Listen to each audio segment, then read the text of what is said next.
for something. I've been down the darkest roads and Hello friends and enemies, it's me Isabel here with your January resets. So instead of doing TBRs every month, I'm gonna do resets. I love Olivia Reads Lattes videos where she does the resets. And I'm kind of taking that and some of the other lifestyle resets I've watched and enjoy. So often they do like weekly ones, etc. And incorporating that into my reading and my channel as a thing that we're gonna do. We're gonna try it out for a few months. We'll see how I like it. If I hate it, we'll stop doing it. We're gonna try it though. I really like this idea though, because I don't necessarily want to have a hard and fast rules of what I'm gonna read every month, because I am a mood reader and I like picking different things. But this is a great way for me to share TBRs or what I want to read for readathons or challenges, what I have going on that month on my channel and other places that you might want to check out, things like that. So it's January, it is the new year. Happy 2023, y'all. I hope for all of us that 2023 is a better year than previous years have been, especially if your 2022 wasn't great. But my big goal here is, at least this month in January, is to just get a nice fresh start on my reading, to kick off the Read What You Own challenge, which I'm so excited about. If you aren't aware of what it is, I will have links down below to the announcement video for you. You can get all the info there, but we'll also talk about it in a bit. So first things first, I want to talk about the things I have going on in January. My channel and other places specifically where you're going to be seeing me actively doing the things. So first up, I did not post an announcement video for this, but Steph over at Novelty Corner and Heather at Hia Booktubes did post their announcement videos. We are continuing the Alona Andrews read through. So we are starting with The Innkeeper Chronicles this month.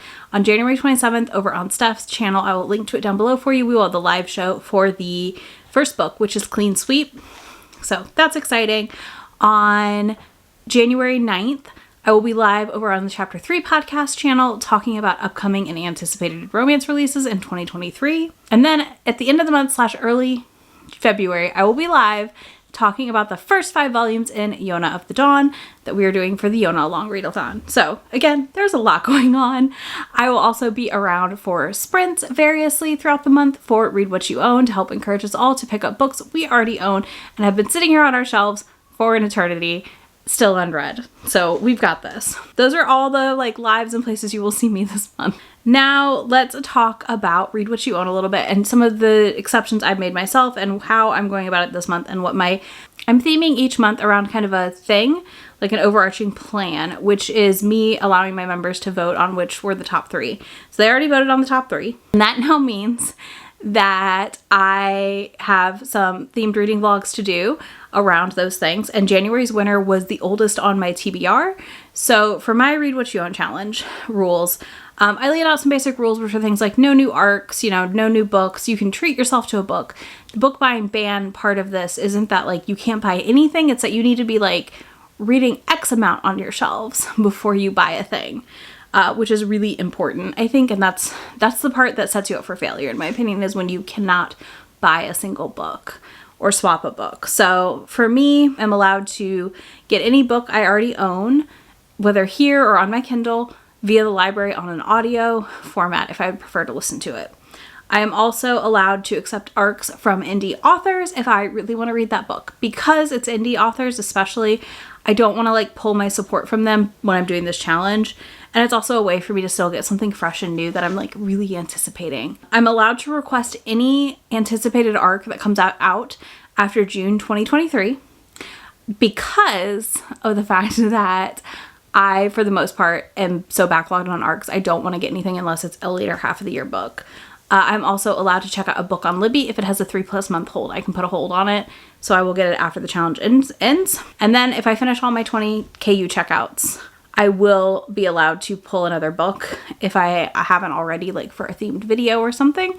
But also, I can check out a couple more to start the cycle over, but I don't want to just fill up my KU constantly like I have been. Obviously, I'm allowed to pick up any books I need to from the library, preferably Hoopla Script, any of those places that I have resources that I don't have to spend my money on them for podcast, any themed vlog, things like that, videos, anything I need a book for the purpose. I am going to allow myself to go get that book if I cannot find it via my resources that are not going to cost me money directly out of my pocket. And then also for my manga reading, I do want to note that I am allowed to pick up continuations in series that I've finished all the books in. So like I haven't already pre-ordered because I have stuff that I pre-ordered last year that comes out this year, but I have like a couple volumes of Rose and Blood to read, and ideally I'm not going to pick up the newest volume whenever that comes out before I've read volumes 3 and 4 in that series is the plan. I hope that makes sense. And obviously I'm allowed to have library holds that come in and listen to those, and those do count towards my like clearing the list of reads. And then I am allowing myself one shopping spree in January because Shay from Shay Geeks Out is visiting me in January, and I'm so freaking excited. But because of that, we are going to be going to bookstores. We are going to be out and about, and I'm going to find books I want. Now, I do think I'm going to have to be really thoughtful about this process of what I buy and how I go about it. So there's that. So I will be thoughtful. I'm not just going to buy everything to buy everything, but we do have to resist some. Then my rewards for Read What You Own, just to kind of give you an idea, is that every 10 books I read, I can pick a new title for myself, preferably via the library or KU. Or script. Then every 10 manga volumes, I get to pick up one new series or volume 1. So if I read all of my unread manga, which is like 163 books, I could pick 16 new volumes. So like that's fair. That's fair. And then every month, I'm going to allow myself to purchase a favorite book of the month that I read. So there's that. That means that yes, you're not going to see many hauls on my channel this year. But well, this first 3 months. I will probably have a manga haul in late January of everything I've purchased from pre-Read What You Own to like Shay's visit. That's the plan. Okay, I want to give full transparency for Read What You Own as well on what my book count actually is, because I think it's important to share this and be honest and open about it. It's a little embarrassing. I'm a little embarrassed at myself, but it's okay. We're going to get through it. We're going to read what we own, and we're going to DNF a lot. Like, I think this project is going to result in me DNFing a lot of things, and that's okay. I'm allowed to DNF things. It's a thing.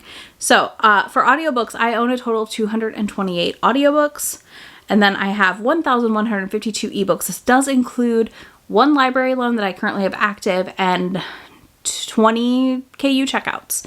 So that is part of that count. So it's not just like books that I bought. A lot of them are free books also, but I've been working on deleting a lot of the freebies. Again, and marking things as read. I have zero interest in at this point.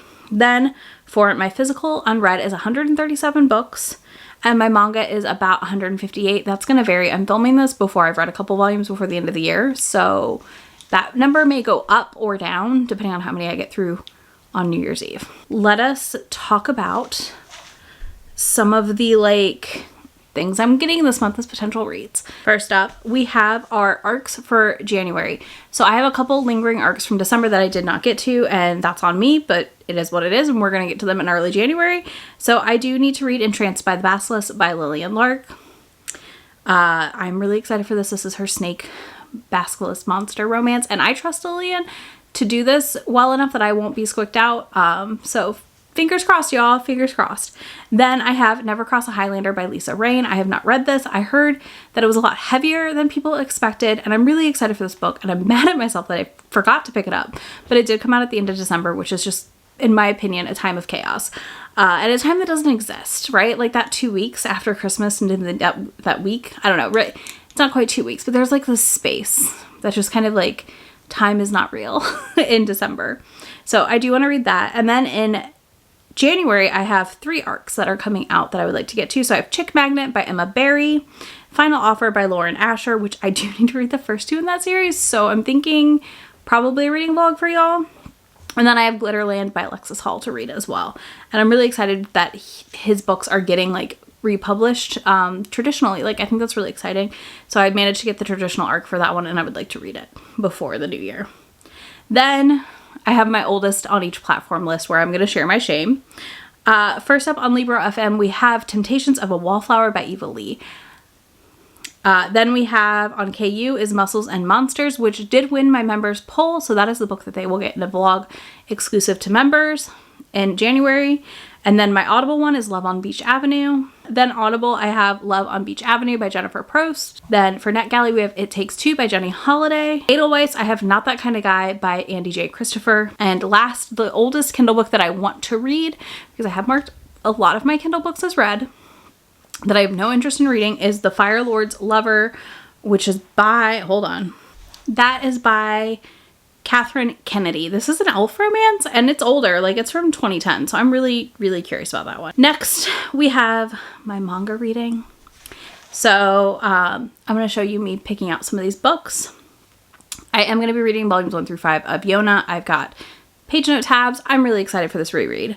I also decided that I would read volumes 1 through 6 of Wotakoi, Love is Hard for Otaku, because it has been sitting on my shelf forever and it is time for me to read this series. And one of my goals is to kind of pick maybe like 6 volumes on top of my 5 Yona volumes to focus on. And then if I finish all of those, I will then go back through and pick out some more manga to read. It's just going to depend. Then, of course, I'm reading Clean Sweep for the read-along. I also picked 3 titles off my bookshelves, which you'll have noticed behind me have books turned around. So any of the books turned around are books that I haven't read yet. Now, some of these are books I probably won't ever read. They're more collector items to me. Like, I have a lot of old Joanna Lindsay's, and I don't know that I want to read some of those. But I did turn them all around in the sake of transparency. I'll have to come back. So, the 3 I pulled were Vivid by Beverly Jenkins. I also pulled Glutton for Pleasure by Alicia Rai. Just keep working my way down and across my shelves as I go. So if I read those 3, I will pull 3 more, and I will talk about them the rest of the month in my vlogs and the rest of my reading time. So I've shown you all of my things for January and did this little video. I'm really, really excited to see what Read What You Own brings for me as far as my reading goes this year, as well, like at least the first 3 months. I'll probably do like mini rounds later in the year, y'all, but I don't think I'm gonna do it all year. But I'm also excited because this, I feel like, gives me some structure on picking up things to read that I already own and haven't read yet. But 2, on just making sure I'm looking at what I own and getting through it, because it's just kind of that thing where I didn't realize how many I had, and I'm excited to see again where it goes once I do read more of what I have. Yeah, so that's it for my January reset. I'm sure these are going to evolve and grow over time as I continue to do them. I hope you enjoyed it so far. But let me know what you're going to read in January, what you're excited for. And if you don't want to do that, you can leave me a celebration emoji because it's the new year. And we're going to, listen, we're going to go in with the mindset of everything's going to be better in 2023. So that's the goal. Anyways, leave me that celebration emoji of your choice down there. And I will be back to talk to y'all in just a few days in my next video. Bye! Already packing, come with me. I'm not really asking. We'll get away to a place where we don't know. About to see the world in action, what we can be. Life with no distractions. We'll get away.